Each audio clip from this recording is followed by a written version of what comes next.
When a batsman walks out to the middle, he may walk out to rescue his team, or he may walk out to save his spot in the team, or he may well walk out to prove someone wrong. But for the moment, just listen to this.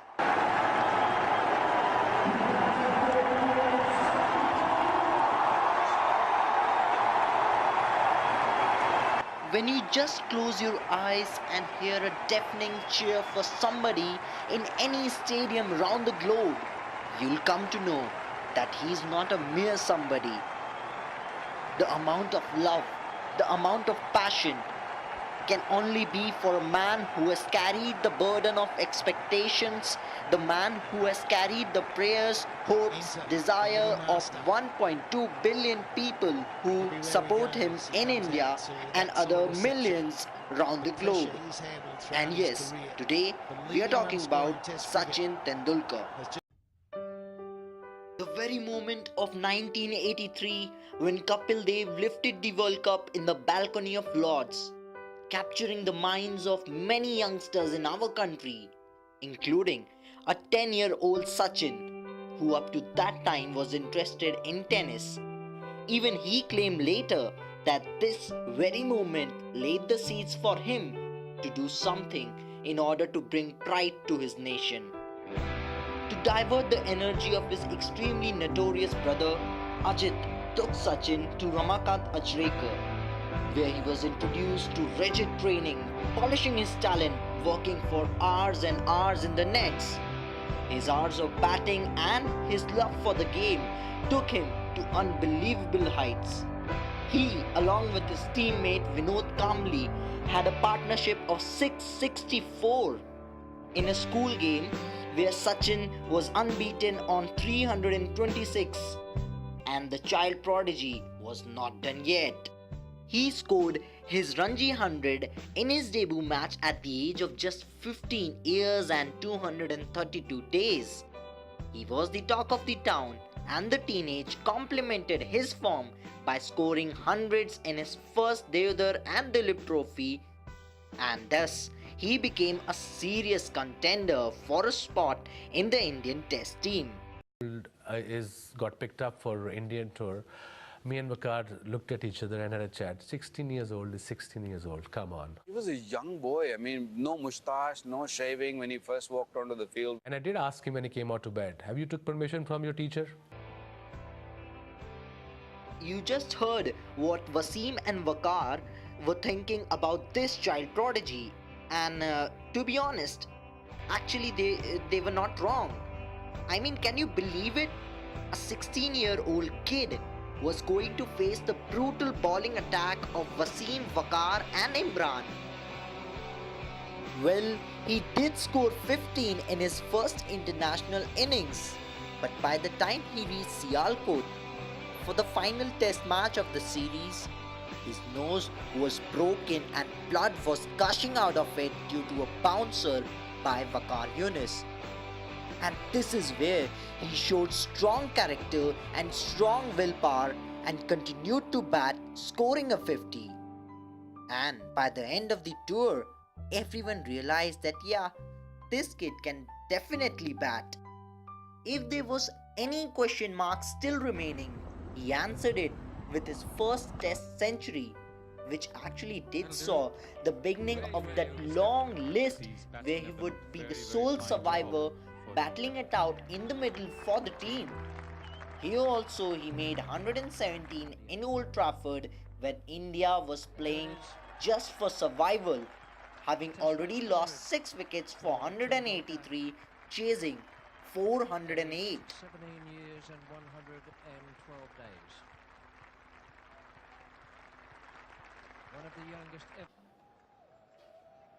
And in his first Australian tour, yes, he looked a class apart. In a group of seasonal campaigners in the lights of Sidhu, Srikanth, Azharuddin, Vengsarkar, only he managed 2 centuries in the tour. Again requires no running. Drives, that could be it. Beats mid-on. And yes, against a dangerous pace attack and the world's most fastest pitch, Perth, this 100 is still amongst his top innings. There's a chance, it's fine, he'll get it used as well. The graph of this prodigy was growing at a very fast rate. You know, from his perseverance in Pakistan to his disciplined display of maturity in Old Trafford to his 200s down under.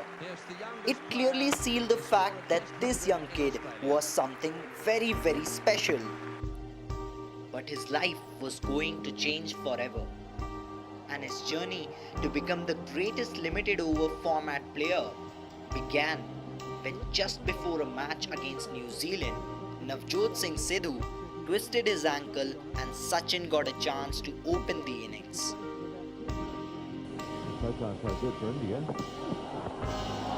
And yes, he scored 82 of just 49 balls, and we got the glimpses of his generation, which was flamboyant and expressive, and this cemented his place at the top of the order. Over the years, Tendulkar grew as the most successful Indian batsman, even overtaking Mohammad Azharuddin as the leading run scorer in one-day internationals. The thing which always stood out with Sachin was he had a very solid and great technique, and he always used to back it up with his very attacking approach. Even someone like a Sir Donald Bradman, once seeing him bat, said to his wife that, you know what, just come and have a look, this guy bats like me. He had his fair share of lows when he captained the Indian team. And actually, as you would have seen in his movie, which played the fact that he was stressed. He wanted his team to do the things to that extent to which they were not capable of doing. And it started to take a toll on his batting itself. It was always said that captaincy is one area which didn't come naturally to Tendulkar. But guess what? If you are a batsman of the caliber of Sachin Tendulkar, all the other things always will take a back seat. Oh, hello. What a smashing shot. As a batsman though, he was always in a different league. In the year 98 itself, he had 10 centuries in one-day international and 5 in test match cricket in a single calendar year. I mean, that's insane. The year 98 was for that much awaited clash of India and Australia, and importantly, it was the collision of the two titans, two mega giants, Shane Warne and Sachin Tendulkar. Sachin himself said that if there is one bowler in the world for whom he has done some specific practice, it was for Shane Warne. And you know what? When they met, it was pure carnage. And the podium of success invites always one person. And like most of the time, it was Sachin who came out on top. But he was not finished with the Aussies yet. Months later, chasing a big target, Tendulkar again looked in a great touch. And then came the dramatic sandstorm in Shah Jahan, and we got the revised total of 276. But importantly, for us to qualify in the final of the triangular series, we needed 237. And everyone, mind you, everyone from the crowd to the commentators to the staff, everyone was thinking about that magical figure of 237. But if there was one Indian who was thinking about 276, it was the magician Tendulkar. And you can realize that how different he was. Eventually, he got out when India was on the score of 242, scoring 143. And then came that epic final where he scored 134.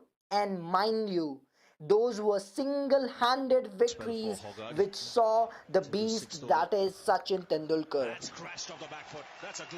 In years to come, Sachin continued to bat the way he does and outclassed others, and brought a sense of glory and honor to our country, even going past Sir Donald Bradman's record of 30 centuries at this time. But even in his career, he had a lean patch and people even started questioning that is the nearly 15 years of continuous cricket taking a toll on his batting. In 2003, Sachin averaged around 17 and he was facing serious injury concerns. Even in the 2003-4 series down under, he was facing a lot of problem outside the line of off stump and had scored only 82 in 6 innings of the first 4 matches. The highly anticipated last match of Steve Waugh was in Sydney. There goes the Yorker, but about 3 or 4 inches short, and the Duke was able to get the solid wood on. Oh, that is glorious. And yes, Sachin saved the best for the last. He goes for the single, he'll have to hurry. He gets there in time. A double 100 for Sachin Tendulkar.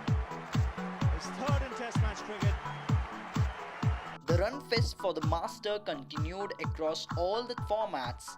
In October 2008, he even went past Brian Lara to become the highest run scorer in Test match cricket. But the celebrations didn't last for long. As a month later, the whole country was left in shell shock as Mumbai was struck by a terror attack. England were touring India, and in the midst of tight security, they faced India in Chennai. Having set a humongous target of 387 for the host, the mighty Indians looked down and out. But again, it was Sachin who stepped up and scored unbeaten 103 and made India climb the top of the mountain. Even he believed that it was the most meaningful 100 he had ever scored and dedicated it to the victims of the terror attack. I would take this opportunity to thank everybody who actually stood up to this, and I'd like to salute to all those Jawans, the hotel staff, and everybody, the firemen, Navy, everyone, NSG, everybody. Absolutely, it's been fantastic. Where we can contribute in whatever small manner, we've been able to do that.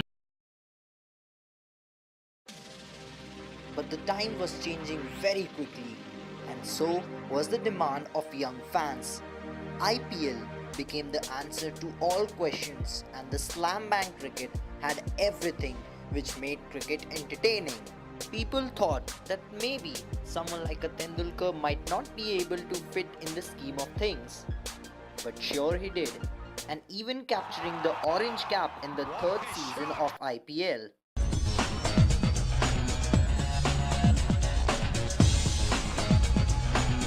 And knows, you see, look at that, it's on leg stump line, even just inside. Gets it! First man on the planet to reach 200. And it's the Superman from India. Sachin Tendulkar, 100 from 147. Take a bow, Master. If there was anything left for the Master to accomplish yet, it was his dream to actually lift the World Cup, which never returned home for the last 28 years. He was the highest run getter in World Cup cricket history, but always used to come short. And in came the farewell World Cup of 2011 for Tendulkar, where India navigated safely through the group stages. Against South Africa, he recorded his 99th international ton. In the quarter-final, with a brilliant 53 from the Master and the heroic from UV, India reached Mohali to have a semi-final face-off against arch-rival Pakistan. In a man-of-a-match performance, Tendulkar sealed the deal for India and the nation began to dream. In Tendulkar's home ground, in a jam-packed Wankhede Stadium, India faced Sri Lanka for that ultimate crown. And looking to change history, trying to become the only host nation to win a World Cup. Having set a target of 275 to chase, India had a nightmare start. But then, once again everyone looked up to the god of cricket. It was supposed to be his night. But then came the moment when 1.2 billion people collectively said, "Oh my god, what just happened?" After that, it was the show of Captain Cool MS Dhoni and Gautam Gambhir, who single-handedly sealed the deal for us, and the crown, the championship, returned home after 28 long years. The goal which was in the mind of the 10-year-old Sachin, he was able to finally accomplish it, and that too in his home ground. Then came that phase which made people again raise question on his position. Probably people were able to realize that Sachin was not that same young freak of the game. But his form may have dipped, but the class of the master was always permanent. Eventually, on March 2012, he got his much awaited 100th international century against Bangladesh in the Asia Cup. And then, on 23rd of December 2012, he decided to retire from one-day international cricket. And speculation became high on his continuation with the test team as well. And then on 10th of October 2013, he announced that he would retire from all forms of cricket after 2 test match series against West Indies. The whole country was filled with emotions when the man finally called it the day. And why not? Nearly 2.5 decades, he not only entertained the crowd, he taught the nation that despite being on the top of the mountain, despite being on the top of the charts, having all the name, all the fame in the world, you can still be as humble and as down to earth as he is. The god of cricket, as they call him, after playing a magnificent innings of 74, departed, and after the match, he touched the pitch and paid his acknowledgement to the game of cricket. Time has flown by rather quickly, but the memories that you've left with me will always be with me forever and ever. Especially Sachin, that will reverberate in my ears till I stop breathing.